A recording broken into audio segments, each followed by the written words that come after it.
नमस्कार साथियों।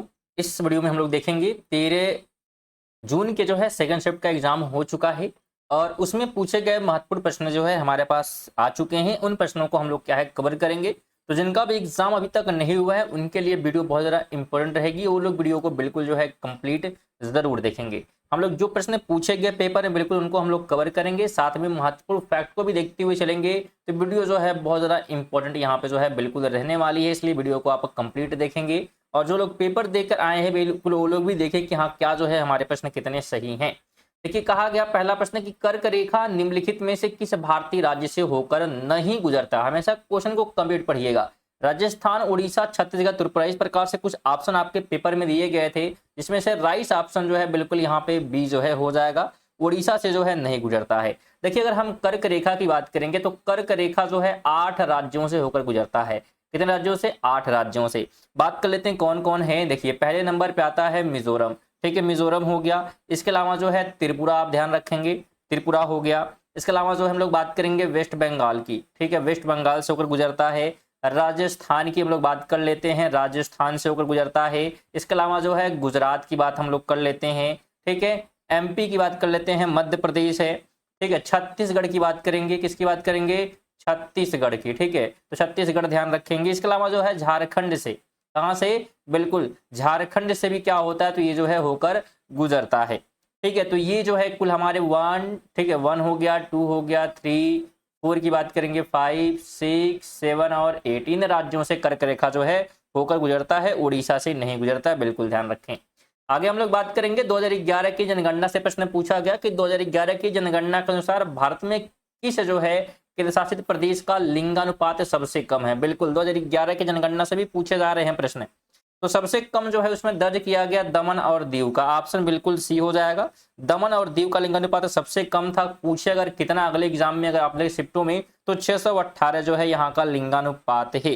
बिल्कुल ध्यान रखेंगे। इसका मुख्य कारण जो है पुरुष जो है प्रवासी श्रमिकों की उच्च संख्या यहाँ पे ज्यादा है, जिस वजह से यहाँ पे लिंगानुपात जो है बिल्कुल सबसे कम जो है देखने को मिलती है। अगला प्रश्न पूछा गया कि 20 मई 1998 को वास्को डी गामा भारत में निम्नलिखित में से किस स्थान पर पहुंचा था। बिल्कुल ये जितने प्रश्न कराए जा रहे हैं सभी जो है आपके पेपर में बिल्कुल 100 प्रश्न पूछे गए प्रश्न कराए जा रहे हैं। तो वो लोग भी कमेंट करेंगे जो पेपर दे के आए हैं और वीडियो को देख रहे हैं कि बिल्कुल आपके एग्जाम का प्रश्न है कि नहीं। और बिल्कुल यकीन मानिए सभी जो है एग्जाम में पूछे गए प्रश्न ही कवर किए जा रहे हैं। तो वास्को डी गामा जो है कहाँ पहुंचा था? 20 मई 1998 को ये पहुंचा था कालीकट। कहाँ पे? बिल्कुल Calicut. Option number C right हो जाएगा। बात करेंगे वास्को डी गामा का, तो ये जो है बिल्कुल पुर्तगाली था। कैसा था? कहाँ का नाविक था? पुर्तगाली जो है खोज करता था वास्को डी गामा। वर्तमान में इसे जो है कोझिकोड जो कि केरल में है, कहाँ पे है? तो बिल्कुल केरल में है, ध्यान रखेंगे। इस जगह पे जो है ये पहुंचा था और ये जो है यूरोप में भारत के सीधे समुद्री मार्ग की खोज का प्रतीक था। आगे बात करेंगे निम्नलिखित में से कौन सा एक ऑपरेटिंग सिस्टम नहीं है। इस ऑप्शन में इस प्रकार से प्रश्न दिए गए थे, इसमें ऑपरेटिंग सिस्टम नहीं है। एडोब फोटोशॉप, बिल्कुल ध्यान रखेंगे बी हो जाएगा। यह जो है कि ग्राफिक्स जो है डिजाइनर एप्लीकेशन सॉफ्टवेयर है, ना कि ऑपरेटिंग सिस्टम। ध्यान रखेंगे। हम लोग बात करेंगे विंडोज की। ठीक है, विंडोज है। इसके अलावा जो है लिनक्स है। और अगर हम मैक की बात करेंगे तो ये सभी सॉफ्टवेयर हैं, सिस्टम सॉफ्टवेयर हैं जो कि हार्डवेयर का प्रबंधन करते हैं। अगला प्रश्न पूछा गया एमएस वर्ड 2007 और उसके बाद के संस्करणों के लिए डिफॉल्ट फाइल एक्शन क्या है। तो इसके लिए डिफॉल्ट फाइल एक्शन जो है बिल्कुल यहाँ पे .docx रहेगा। ऑप्शन सी इसका जो है बिल्कुल राइट हो जाएगा। जहां x का जो है अर्थ क्या होता है तो इसका होता है XML। ठीक है, फॉर्मेट होता है। ध्यान रखना है कि 97 से, ठीक है, 2003 तक, ठीक है 1997 से 2003 तक जो है पुराने संस्करणों में केवल जो है DOC जो है देखने को मिलता है। चलिए आगे हम लोग बात करेंगे। अगला प्रश्न पूछा गया था आपके पेपर में कि ट्रांस साइबेरियन रेलवे का अधिकतम हिस्सा किस महाद्वीप में स्थित है। ट्रांस साइबेरियन का, तो इसका अधिकतम हिस्सा जो है बिल्कुल एशिया में जो है देखने को मिलता है। बी ऑप्शन जो है राइट हो जाएगा। लगभग 80.9% हिस्सा, अगर हिस्सा पूछे तो भी ध्यान रखेंगे। और यह जो है दुनिया की सबसे लंबी रेलवे लाइन है जो कि मॉस्को, कहां से? बिल्कुल ध्यान रखें, सबसे लंबी लाइन है ये। अगर हम ट्रांस साइबेरियन रेलवे की बात करेंगे तो जो कि मॉस्को कहाँ पे है तो बिल्कुल यूरोप में है, ध्यान रखेंगे। तो मास्को को जो है व्लादिवोस्तोक यानी कि एशिया से जो है जोड़ने का काम करता है। सोचिए, यूरोप को एशिया से जो है जोड़ने का यहाँ पे जो है काम करता है ये। आगे हम लोग बात करेंगे भारत में सर्वाधिक कोयला भंडार किस राज्य में है। बिल्कुल ऐसे प्रश्न भी पूछे गए, ये सब प्रश्न जो है पूछे गए ही कवर हम लोग कर रहे हैं, क्योंकि एग्जाम में ये सभी प्रश्न बने थे तो बिल्कुल इंपॉर्टेंट रहेंगे। आप सभी के जितने लोगों का एग्जाम अभी तक नहीं हुआ है तो बिल्कुल बने रहेंगे। अगर स्किप करेंगे तो महत्वपूर्ण प्रश्न बिल्कुल आपके छूट सकते हैं, हो सकता है अगले सेट में प्रश्न बने और आप जो है स्किप कर जाएंगे, क्योंकि यहाँ पे हम लोग महत्वपूर्ण फैक्ट भी देखते हुए चल रहे हैं, इसलिए इंपॉर्टेंट अगर प्रश्न से जुड़ा हुआ कोई प्रश्न बनेगा तो आप उसका जवाब दे पाएंगे। तो भारत में सर्वाधिक कोयला भंडार की हम लोग बात करेंगे तो यह जो है झारखंड में है। बिल्कुल ऑप्शन सी जो है आप राइट करेंगे, झारखंड पहले स्थान पे है, जिसके बाद जो है उड़ीसा नंबर पे आता है दूसरे पे, उड़ीसा दूसरे नंबर पे है, और तीसरे पे आता है कौन, तो बिल्कुल ध्यान रखेंगे। चलिए यहाँ पे 1 2 3 हो गया है, छत्तीसगढ़ जो है तीसरे पे आता है। हालांकि वार्षिक उत्पादन में जो है अक्सर जो है छत्तीसगढ़ शेष पे रहता है, अगर वार्षिक पूछेगा तब वार्षिक उत्पादन पे जो है छत्तीसगढ़ क्या है, नंबर 1 पे रहेगा। वैसे तो झारखंड है सबसे उत्पादन में ज्यादा। आगे बात करेंगे कान्हा राष्ट्रीय उद्यान में प्रोजेक्ट टाइगर यानी कि बाघ परियोजना किस वर्ष शुरू हुई थी। देखिए बाघ जो है परियोजना की बात यहाँ पे की गई है, तो बाघ परियोजना की हम लोग बात करेंगे। यह जो है यहाँ पे हम लोग बात करेंगे कब जो है शुरुआत हुई थी, और यहाँ पे बोला है प्रोजेक्ट टाइगर के तहत जो है कान्हा राष्ट्रीय उद्यान में। देखिए आधिकारिक तौर पर हम लोग देखिए इसका आप भी जो है राइट आप यहाँ पे कर सकते हैं, थोड़ा सा ये कन्फ्लिक्टिंग रहेगा, इसको ध्यान दीजिएगा, क्योंकि अगर हम प्रोजेक्ट जो है टाइगर की बात करेंगे तो आधिकारिक तौर पर जो है 1 अप्रैल को स्टार्ट हुआ था और डेट है 1973 का। बिल्कुल आप लोग पढ़े होंगे क्लास 9th में ये चीजें थी। प्रोजेक्ट अगर हम बात करें टाइगर की तो शुरू किया गया था, लेकिन जो कान्हा राष्ट्रीय उद्यान है, ठीक है, ये जो है 1974 में इस योजना के तहत जो है शामिल किया गया था। ठीक है, इसलिए क्या है यहाँ पे बी जो है राइट होगा इसका, क्योंकि कान्हा राष्ट्रीय उद्यान यहाँ पे जुड़ा हुआ है, लेकिन 1974 में यहाँ पे उसके तहत इसमें शामिल किया गया, इसलिए 74 यहाँ पे राइट हो रहा है। ठीक है, लेकिन अगर ओनली प्रोजेक्ट टाइगर की बात करेंगे तो 1 अप्रैल 1973 का डेट आपको ध्यान रखना है। आगे हम लोग बात करेंगे तो दिग्गज भारतीय क्रिकेटर सचिन तेंदुलकर की आत्मकथा का नाम क्या है। तो सचिन तेंदुलकर का आत्मकथा है playing it's my way. Option number B जो है राइट हो जाएगा, जिसे जो है उन्होंने बोरिया मजूमदार के साथ जो है मिलकर लिखा है और 2014 में ये जो है प्रकाशित हुआ था। अगला प्रश्न पूछा गया आपके पेपर में कि औद्योगिक प्रदर्शन से संबंधित आंकड़े भारत में कौन सा निकाय या मंत्रालय जारी करता है। तो ये जो है जारी करता है राष्ट्रीय सांख्यिकी मंत्रालय। ऑप्शन बी जो है इसका राइट हो जाएगा। अगला प्रश्न पूछा गया था कि विश्व प्रेस स्वतंत्रता सूचकांक में कौन सा देश पहले स्थान पे था। बिल्कुल ये करंट अफेयर बिल्कुल जो है कवर कराए गए थे, और इधर तो रेगुलर जो है करंट अफेयर में कवर हो रहे थे, क्योंकि इस चैनल पे आप डेली जो है सुबह 6 बजे करंट अफेयर पढ़ सकते हैं। इसमें ये सभी चीजें जो है कवर होती हैं, साथ में करंट अफेयर की वीडियो भी कराई गई है, तो जिनका भी एग्जाम अभी तक नहीं हुआ है बिल्कुल आप जाकर चैनल पर करके जरूर देखें। करंट अफेयर की वीडियो जो है कराई गई है 100+, जिसमें महत्वपूर्ण हो जाएंगे आपके एग्जाम के लिए। तो यहाँ पे विश्व प्रेस स्वतंत्रता सूचकांक की हम लोग बात करेंगे तो पहले स्थान पे जो है बिल्कुल हमने देखा था नॉर्वे रहा है, तो ऑप्शन क्या करेंगे आप, बी वाला जो है यहाँ पे राइट होगा, और लगातार जो है बिल्कुल ये पहले स्थान पे जो है बना हुआ है। बिल्कुल चलिए आगे हम लोग बात करेंगे तो स्टैचू ऑफ यूनिटी किस भारतीय नेता को समर्पित है।